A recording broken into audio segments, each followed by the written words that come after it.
Hello, dear students. Myself, M. Prakash Verma, PhD Research Scholar from Department of Agricultural Extension in IGKU Raipur. और मैं आप सभी का हमारे टॉपर स्टॉक के सीरीज में फिर से स्वागत करता हूं।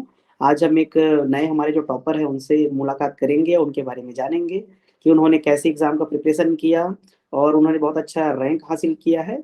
और फिर आज हम देखेंगे कि हमारे जो छत्तीसगढ़ में जो एग्रीकल्चर कोचिंग चल रहा है वो भारत देश में सभी राज्यों में मतलब मैक्सिमम राज्यों में पहुंच चुका है। तो आज के हमारे जो गेस्ट हैं, टॉपर्स हैं, वो है महाराष्ट्र से मिताली। मिताली, मैं आपका बहुत बहुत स्वागत करता हूँ हमारे टॉपर टॉप में। आप अपना परिचय देंगे? Thank you, sir. Hello, friends. My name is Mitali Jogdan. I am from Maharashtra. Recently, मैंने महाराष्ट्र TNU एग्रीकल्चर ऐसे सारे डिफरेंट एग्जाम दिए थे जिनमें मैं अपना रैंक सिक्योर करके अपना सीट सिक्योर कर पाई हूँ अपने पीजी एंट्रेंस एग्जाम। आप अपना महाराष्ट्र में आपने बताया कि वहां पर आपने टॉप किया, तो आपके रैंक क्या थे? आपने कौन सी स्ट्रीम से एग्जाम दिया हुआ था और आपका बैकग्राउंड अंडर ग्रेजुएशन कहाँ से हुआ है, ये आप बताएंगे? जी सर, मेरा बैकग्राउंड अंडर ग्रेजुएशन हुआ था एग्रीकल्चर स्ट्रीम से। मैंने महाराष्ट्र में एग्रीकल्चर और हॉर्टिकल्चर दोनों स्ट्रीम में एग्जाम्स दिया था। जो कि महाराष्ट्र में मेरा एग्रीकल्चर में 36 रैंक रह चुका है और हॉर्टिकल्चर में 28 रैंक रह चुका है। और अभी आप एमएससी कहाँ से कर रहे हैं, कौन से डिपार्टमेंट से कर रहे हैं? सर एमएससी में मुझे फ्रूट साइंस और हॉर्टिकल्चर में तमिलनाडु एग्रीकल्चर यूनिवर्सिटी में एडमिशन मिल चुका आप टीएनयू से पढ़ाई कर रहे हैं, तो आप बी आप होर्टी मतलब एग्रीकल्चर से का आपने बीएससी किया हुआ है, तो आपने हॉर्टिकल्चर को क्यों सिलेक्ट किया? एक क्वेश्चन मैं आपसे पूछना चाहूंगा। है। जी सर, हॉर्टिकल्चर सब्जेक्ट में पहले से इंटरेस्ट था, इसलिए मतलब स्कोप भी लड़कियों के लिए बहुत ज़्यादा था। गवर्नमेंट जॉब के लिए अपॉर्चुनिटीज थी, इसके लिए हॉर्टिकल्चर स्ट्रीम सेलेक्ट किया। तो आपके घर में फार्मिंग होती है? जी सर। हाँ, मिस आप एक भी फार्मर्स की बेटी है आप, मतलब तो आप मतलब आपको एग्रीकल्चर पहले से ही पसंद था? हॉर्टिकल्चर शायद महाराष्ट्र का मैं देखा हूँ कि वहाँ पर आपको बहुत अच्छा क्लाइमेट वेदर से है, ठीक है, मतलब महाराष्ट्र में जैसे आपका डायरेक्टरेट ऑफ फ्लोरिकल्चर भी वहाँ पर है और आपका directorate of onion garlic, means वो एक बहुत अच्छा स्टेट है। मुझे मुझे लगता है पर्सनली कि महाराष्ट्र जो है फुल ऑफ अपॉर्चुनिटीज है। तो आप शायद वहाँ से हैं, तो आप हॉर्टिकल्चर आपको पसंद आया ही होगा। जी तो सर। आप अपना टीएनयू के बारे में बताएंगे कि वहाँ कैसे आप एग्जाम दिया आपने और क्या रैंक था आपका, कौन सी स्ट्रीम से दिए? सर मैंने एग्रीकल्चर स्ट्रीम से दिया था, बट पीएनयू में चॉइस होता है सर सब्जेक्ट में कि आप कौन से स्ट्रीम के लिए एग्जाम देना चाहते हो। मतलब डिफरेंट आप एक साथ आप 3 सब्जेक्ट के लिए अप्लाई कर सकते हो और तीनों एग्जाम आप दे सकते हो। तो आपने टीएनयू में भी अच्छा रैंक हासिल किया और आपने टीएनयू से एमएससी भी कर रहे हैं, मीन्स आपने आपका ग्रेजुएशन आपने किया कहाँ से? एमएससी आपका यूजी कहाँ से हुआ? सर मेरा ग्रेजुएशन वीएनएम के भी परभनी महाराष्ट्र से हुआ है। मैं एक गवर्नमेंट कॉलेज से बिलोंग करती थी सर, और जहाँ पे मुझे डिफरेंट अपॉर्चुनिटीज मिली कि मैं डिफरेंट टाइप्स के एग्जाम दे सकूँ। हाँ, मीन्स आपने एक एक जगह से पर्टिकुलर ना हो करके सेकेंड ऑप्शन आपने देखा कि ये मैं बाहर जा करके पढ़ सकती हूँ, मतलब दूसरी स्टेट्स में आपने साउथ में थोड़ा सा वहाँ कर जा करके पढ़ने की कोशिश किया। और आपका मुझे पता चला है कि आपका जीआरएफ का रैंक मतलब अभी आने वाला है, मार्क्स भी आपके बहुत अच्छे हैं, तो उसके लिए बहुत बहुत बधाई। मिताली, मैं आपसे ये पूछना चाहूंगा कि आपका डेली रूटीन कैसा रहता था? दो एग्जाम आपने बहुत मतलब तीन चार एग्जाम आपने दिए, जीआरएफ भी दिया आपने, महाराष्ट्र का दिया, तो आपका डेली रूटीन कैसा रहा? मतलब आपने कैसे शेड्यूल किया था? बहुत सारे बच्चों का सवाल आया था कमेंट बॉक्स में, तो डेली रूटीन आपने कैसे फॉलो किया?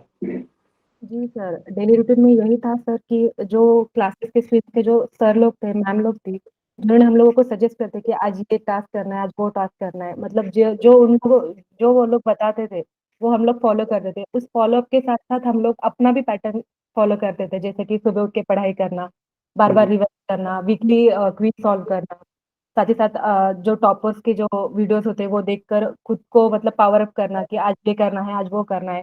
तो ऐसे क्विज सॉल्व करके टॉपर्स के साथ डिस्कस करके, फ्रेंड्स के साथ डिस्कस करके हम लोग ऐसे ही फॉलो अप लेते लेते हमने पढ़ाई किया सर।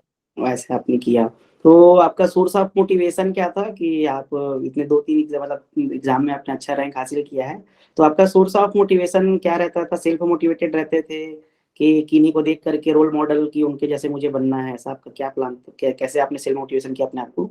जी सर, मोटिवेशन तो यही था कि कुछ कुछ करना है, हाँ। और में बहुत ज़्यादा इंटरेस्ट था सर हॉर्टिकल्चर ब्रीडिंग में। तो ऐसे ही मतलब सीनियर्स के साथ बात करते पता चलता था कि आज ये करना है, आज वो करना है। तो उनसे जो करियर का अपॉर्चुनिटी सुनते थे तो उससे इंस्पिरेशन हो गया सर सीनियर्स लोगों से। जैसे हमारे फैकल्टीज के एग्रीकल्चर टीम के जो सारे सर लोग थे, जो सारी स्ट्रीम थी वो भी अच्छा स्कोप बताते थे, फ्यूचर डेवलपमेंट के लिए बहुत सारी बातें बताते थे, तो उससे इंस्पायर्ड होके ये सारी चीज़ें करी। हुँ। तो मैं पूछना चाहूँगा कि वहाँ का एग्ज़ाम पैटर्न कैसा रहता है महाराष्ट्र का? कि मतलब कि कितने मार्क्स एग्ज़ाम होते हैं? क्या छत्तीसगढ़ का कोई बच्चा वहाँ पर अप्लाई कर सकता है क्या? क्या सीट्स रहते हैं? कितने सीट है? ऐसा कुछ आप एक ब्रीफ में बताएँगे? जी सर, बिल्कुल। सर अदर स्टेट के स्टूडेंट्स भी इस महाराष्ट्र के एग्ज़ाम के लिए एलिजिबल है और बाकी सारे स्टेट के भी बच्चे एग्ज़ाम दे सकते हैं, उनके लिए अलग से रिज़र्वेशंस रहते हैं। तो मतलब वो एग्रीकल्चर, हॉर्टिकल्चर, फॉरेस्ट जैसे डिफरेंट स्ट्रीम के जो महाराष्ट्र में स्ट्रीम्स है, उसके लिए वो एलिजिबल है, वो एग्ज़ाम्स दे सकते हैं। एग्ज़ाम पैटर्न ऐसा होता है सर, 200 मार्क्स का क्वेश्चन पेपर होता है, जिसमें 80-20 में क्राइटेरिया डिवाइड हो जाता है। अगर आप हॉर्टिकल्चर के लिए दे रहे हो तो 80% आपको हॉर्टिकल्चर के लिए, 20% में आपको हॉर्टिकल्चर प्लस जनरल एग्रीकल्चर ये दोनों मिक्स अप होगा। और साथ ही साथ जैसे एग्रीकल्चर के लिए तो 80% प्योरली सिलेबस आपको एग्रीकल्चर के लिए ही रहेगा और 20% में आपको जनरल एग्रीकल्चर, हॉर्टिकल्चर और बाकी सारी स्ट्रीम्स अ, सर सिलेबस के बारे में बताना चाहूँ तो जो हमारे एग्रीकल्चर में हम सारे कोर्सेज़ पढ़ते हैं, इलेक्टिव, नॉन इलेक्टिव सारे मतलब जो मेजर माइनर जेनेटिक्स से लेके इकोनॉमिक्स, एक्सटेंशन ऐसे सारे सब्जेक्ट्स आपको एमसीआर के लिए बहुत ज़्यादा अच्छे से प्रिपेयर करना पड़ता है, क्योंकि एमसीआर बहुत बेसिक क्वेश्चंस पूछता है जो कि बच्चे छोड़ देते हैं, बेसिक पे ध्यान नहीं देते। तो मैं मेरे जूनियर्स को यही सजेस्ट करना चाहूँगी, आप बाकी सारे चीज़ों चीज़ों के पीछे भागने से अच्छा आप बेसिक्स पे कांसेप्ट क्लियर करो आपके, तो आपको वो कांसेप्ट क्लियर होके आपको क्वेश्चन एनालाइज़ करने में आपको मदद हो जाएगा। और सेम हॉर्टिकल्चर के लिए आप ट्रिक्स बनाओ, वैराइटीज़ आई नो हॉर्टिकल्चर में बहुत सारा वैराइटीज़ होता है, बहुत सारे फ्रूट्स, वेजिटेबल्स, बहुत सारी स्ट्रीम्स हैं, फ्लोरिकल्चर में भी, तो उसके लिए टिप एंड ट्रिक्स बनाना। तो ये सब पेपर पैटर्न में पूछा भी जाता है कि आपको मतलब वैराइटीज़ ये इसके है या नहीं है।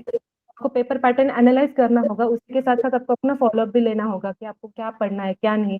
ये सारी चीज़ें आपको नोट डाउन करके महाराष्ट्र के लिए मतलब जो पर्टिकुलर महाराष्ट्र के लिए बता रही हूँ, क्योंकि बहुत डीप से भी क्वेश्चन उठता है, बेसिक से भी क्वेश्चन उठता है, तो आपको सारे स्ट्रीम से पढ़ना होगा। जैसे हॉर्टिकल्चर में भी आपको बेसिक से लेके डिफिकल्ट क्राइटेरिया तक सारा क्वेश्चन पूछा जाता है। उसमें आपको बेसिक से लेके डिफिकल्ट तक सारी तैयारी करनी पड़ेगी, सारे कोर्सेज़ पढ़ने पड़ेंगे बेसिक से लेके। हाँ, मिताली। मैं ये कह रहा था कि आपको हमारे एग्रीकल्चर के बारे में कहाँ से पता चला था? आपका सोर्स ऑफ इन्फॉर्मेशन क्या था? क्योंकि हम छत्तीसगढ़ में हैं और आप महाराष्ट्र से हैं और ऑनलाइन कनेक्ट होना मीन्स क्योंकि हम लोग ऑनलाइन के ज़माने में हम आपने हमसे कभी भी मीन्स आपको आप हमको पहचानते नहीं थे, तो आपने कैसे हम हमारे ऊपर ट्रस्ट किया? क्या सोर्स थे? आपने ट्रस्ट कैसे किया? जी सर, मैंने टेलीग्राम में आपका चैनल देखा था, उसपे मैंने कुछ डेमो वीडियोज़ का और कुछ क्लासेस शेड्यूल के लिए ऑफ़र देखा था, तो मैं वहाँ पे जॉइन हो गई थी। तो उसी के साथ मैंने जो यूट्यूब पे जो वीडियोज़ थे आप लोगों के कुछ, तो वो मैंने देखा। तो मैंने बाकी चीज़ें नहीं देखी, जो मैंने अपने आपके 2-3 वीडियो से जो मेरा बेसिक कांसेप्ट क्लियर हुआ, हुँ, हुँ। जो ट्रिक्स एंड ट्रिक्स आप लोगों ने बताए, जिससे मेरा टॉप मैं तो बहुत एवरेज स्टूडेंट थी सर, तो यस। ही नहीं थी।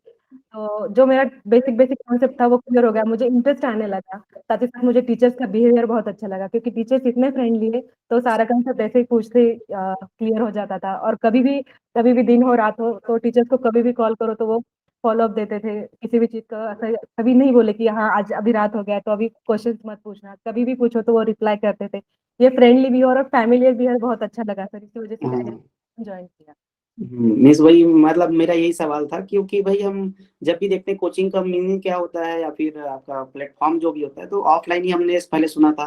फिर ये कोविड आया तब हमने क्या बोलते हैं और अपना स्टार्ट किया कि ऑनलाइन करते हैं करके फिर उसके बाद हमारा जो रीच है जैसे हमने छत्तीसगढ़ से स्टार्ट किया।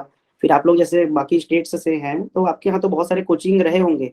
तो उनमें और हमारे एग्रीकल्चर में क्या आपको डिफरेंस क्या आपने किसी और कोचिंग से मतलब नाम का नहीं मीन्स आपने क्या और कहीं देखा था? कोचिंग वगैरह अपने एरिया पे? नहीं सर, मैंने बेसिकली कहीं पे भी कोचिंग नहीं किया था। जैसे मैंने टेलीग्राम पे वगैरह क्विज़ सॉल्व करती थी, हुँ, चैनल हुँ। डिफरेंट डिफरेंट, तो मुझे वहाँ पे एग्रीकल्चर टीम का जो चैनल मिला, पहले ही वही आपको पता चला तो फिर आपने जॉइन कर लिया ऐसा। जी सर। तो आपने बहुत अच्छा प्रयास किया अपने महाराष्ट्र में और 10 एयू में और आपका जेआरएफ का भी रैंक आने वाला है उसके लिए बहुत-बहुत आपको शुभकामनाएँ हैं। और आपका इस एम क्या है? आप फ्रूट साइंस से कर रही हैं एमएससी आपका एम क्या है? जी सर, मुझे एकेडमिक और रिसर्च में क्लियर करना है। हुँ, तो ये कहीं पर कहा जाता है कि हॉर्टिकल्चर जो है वो गर्ल्स लोग जो होते हैं, उन लोग के पसंदीदा सब्जेक्ट होते हैं। क्या ये सही बात है? जी सर, बिल्कुल सही बात। ठीक है, आपसे बात करके बहुत अच्छा लगा हम लोग को, आपने अपना समय दिया और अपने जूनियर्स के लिए आप कुछ कहना चाहेंगे, उनको कुछ मैसेज देना चाहेंगे? जी सर, जूनियर्स के लिए जो हमने गलतियाँ की है वो आप लोग ना करें यही बताना चाहूँगी। सर जैसे ऑथेंटिक बुक है जो हॉर्टिकल्चर की सबसे खास बुक है टीके बोस और हैंडबुक ऑफ हॉर्टिकल्चर, आप उस पे ध्यान दीजिए क्योंकि जीआरएफ यहीं से नहीं बाकी मतलब यहीं से क्वेश्चंस उठाता है, तो इसकी वजह से आपको बाकी सारे एग्ज़ाम्स के लिए बहुत अच्छा प्रिपरेशन के लिए चांस मिल जाएगा। तो जो ऑथेंटिक बुक है हैंडबुक ऑफ हॉर्टिकल्चर टीके बोस, ये तो आप करिए ही करिए क्योंकि वो उसकी वजह से कुछ हो ही नहीं सकता हॉर्टिकल्चर में। और रही बात रिवीजन की, तो रिवीजन आपको बहुत ज़्यादा करना पड़ेगा और जो मुझसे गलती हुई वही थी क्योंकि सर मैं मतलब मैं डिस्करेज हो जाती थी जब मैं क्विज़ सॉल्व करती थी, टेस्ट सीरीज़ देती थी। तो मतलब आप डिस्करेज मत होना, स्कोर कम आए, ज़्यादा आए, बस आप अपना मेहनत करते रहना, डिमोटिवेट मत होना। बस आप लोगों के सर लोगों से चार्ज अप होते रहना, जैसे मुझे आप लोग करते थे। और मुझे आप लोगों की वजह से बहुत हेल्प हुआ है सर चार्ज अप होने। ओके, बहुत-बहुत धन्यवाद। ये हम लोग का आप लोग का मेहनत है कि आप लोग ने अच्छा रैंक हासिल किया। हम तो आपको सिर्फ़ रास्ता दिखाने का हम लोगों ने काम किया। तो मेहनत आपका रहता है, वो हमारे स्टूडेंट्स का मेहनत है और हम लोग सिर्फ़ उसमें सर्विस प्रोवाइडर और गाइडेंस हम लोग देते हैं अपनी तरफ से जो इनपुट रहता है। तो हमारा काम है रास्ता दिखाना। अब आपको मतलब हम किसी भी पासवर्ड बता सकते हैं कि इसको कैसे इस ताला को खोला जा सकता है, पासवर्ड बता सकते हैं, लेकिन उसको कैसे यूज़ करना है वो एक स्टूडेंट ही जान सकता है। तो आपसे बात करके बहुत अच्छा लगा मिताली। आई होप कि आपका जेआरएफ भी अच्छे से मार्क्स से हो जाएगा और आपका बहुत-बहुत धन्यवाद। अपना अपने समय दिया उसके लिए बहुत-बहुत धन्यवाद। Thank you sir.